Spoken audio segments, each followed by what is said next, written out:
మాయదారి మాయదారి అందమా ఉయ్యాలాటకింక సిద్ధమా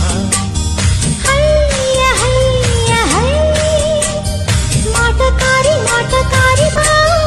మహామాయ చెయ్యవద్దమా హయ్య హయ్య హయ్య నా కాలికి మెట్టెలు పెట్టేసేయ్ వచ్చేయ్ నా ఇంటి పేరు మార్చేయ్ పెళ్లికి బాగా మోగింది కుమారి శ్రీమతి కానుంది పట్టు పంచకి పైట కొంగుకి ముడి పెట్టే ఘారీ ముందు మెళ్ళోన మాల వేసి అందరిలో తాళి కట్టేసి మెచ్చి ఇల్లాలి పదవి ఇచ్చేయి మీరిపోయే భామ మాటలు మా